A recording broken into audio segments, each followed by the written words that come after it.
ரொம்பவே ஸ்பைசியான ஒரு chicken gravy எப்படி பிளான் பார்க்கலாங்களா? நான் வந்து 3/4 கிலோ சிக்கன் எடுத்து நல்லா வாஷ் பண்ணி வச்சுக்கிறாங்க. இப்போ வந்து இதை நம்ம வந்து மேரினேட் பண்ணி வச்சுக்கலாம். மிளகாத்தூள் வந்து நம்ம காரத்துக்கு தகுந்த மாதிரி போட்டுக்கலாம். நான் 1 டீஸ்பூன் போட்டிருக்கிறேன். கொஞ்சமாக உப்பு போட்டுக்கலாம். இதுக்கு கூடவே கொஞ்சமாக நல்லா கெட்டி தயிர் போட்டுக்கலாங்க. அதுக்கப்புறம் மஞ்சத்தூள் வந்து 1/4 டீஸ்பூன் போட்டுக்கலாம்.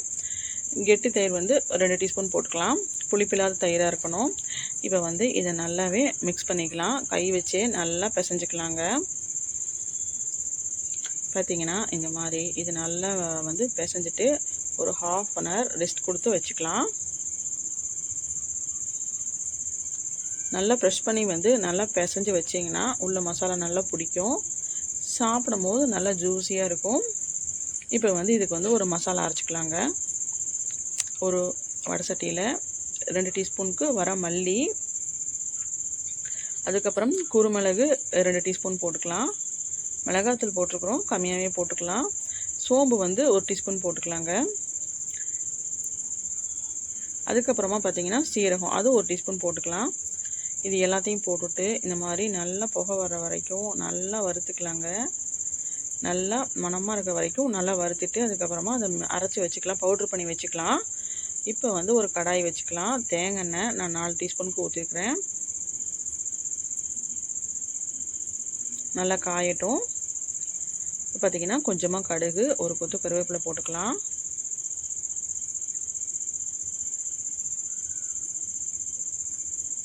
இஞ்சி பூண்டு பேஸ்ட்டு நான் 2 டீஸ்பூன் போட்டிருக்குறேங்க. கொஞ்சம் தண்ணி மாதிரி இருக்குங்காட்டிக்கு நான் வந்து அது ஒரு 3 டீஸ்பூன் போட்டிருக்கிறேன்.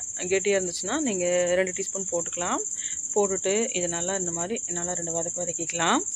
அதுக்கப்புறமா மேரினேட் பண்ணி வச்சுக்கிற சிக்கன் எடுத்து அதில் போட்டுக்கலாம். லோ ஃப்ளேமில் வச்சு இது அப்படியே தண்ணியெல்லாம் எதுவுமே ஊற்றாமல் இந்த எண்ணெயிலையும் இந்த மசாலையும் ஒரு 1/2 பாயில் நல்லா வேக வச்சு எடுத்துக்கலாங்க.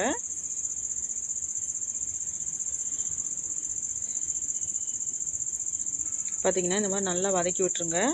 நல்லா சூடான சாதத்தில் ரச சாதத்துக்கெலாம் இந்த சிக்கன் கிரேவி தொட்டு சாப்பிட்டிங்கன்னா அல்டிமேட்டாக இருக்குங்க. இப்போ பார்த்திங்கன்னா நம்ம தண்ணியை ஊற்றலை, சிக்கன்லேருந்து எவ்வளோ தண்ணி விட்டுருக்குதுன்னு பாருங்கள். இந்த மாதிரி அடிக்க ஒரு தடவை கலரி கொடுத்துட்டே இருங்க.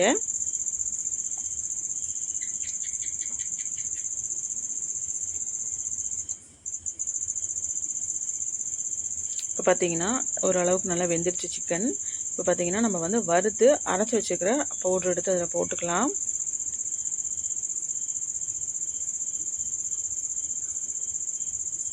அதுக்கு கூடவே சிக்கன் மசாலா நான் 2 டீஸ்பூன் போட்டிருக்குறேங்க. அதையும் எடுத்து இப்போ இது எல்லாத்தையுமே போட்டுட்டு நல்லா கலரி கொடுத்துடலாங்க. பார்த்திங்கன்னா நல்லா கலரி கொடுத்துடலாம். அதுக்கப்புறமா கொஞ்சமாக தண்ணி சேர்த்துக்கலாம். அப்போ தான் இது கொஞ்சம் நல்லா வேகும். பார்த்திங்கன்னா அந்த ஜாரவே நம்ம கழுவி சேர்த்துக்கலாம்.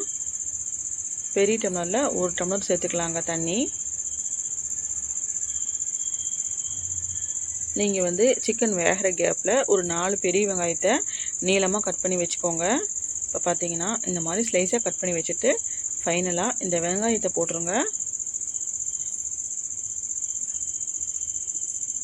நல்லா டேஸ்ட்டாக இருக்கும் இந்த சிக்கன் கிரேவி. சப்பாத்திக்கும் நல்லாயிருக்கும். அதுக்கப்புறம் பருப்பு சாதத்துக்கும் கூடி நம்ம வந்து தொட்டு சாப்பிட்டா ரொம்ப சூப்பராக இருக்கும். இப்போ வந்து க்ளோஸ் பண்ணி வச்சிடலாங்க. எல்லாமே நல்லா வேகட்டும். மீடியம் ஃப்ளேமில் வைங்க. பார்த்திங்கன்னா நல்லா வெங்காயமும் நல்லா வந்து 50% நல்லா வெந்துருச்சு. சிக்கனும் பார்த்திங்கன்னா அதுவுமே நல்லா சீக்கிரம் வெந்துடும். அது இப்போ நல்லா வெந்துருச்சு. நல்லா ஹை ஃப்ளேமில் வச்சுட்டு நல்லா கொஞ்சம் தண்ணியெல்லாம் சுண்டுற வரைக்கும் விட்டுருங்க.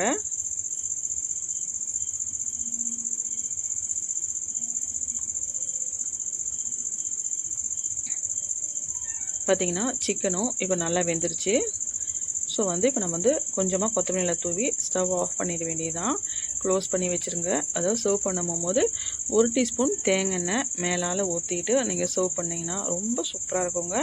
மறக்காமல் நீங்கள் ட்ரை பண்ணி பார்த்துட்டு எப்படி இருக்குன்னு சொல்லுங்கள். வீடியோ பிடிச்சி லைக் பண்ணுங்கள், ஷேர் பண்ணுங்கள். மறக்காமல் நம்ம சேனலை ஃபாலோ பண்ணி சப்ஸ்கிரைப் பண்ணிக்கோங்க. தேங்க்ஸ் ஃபார் வாட்சிங்.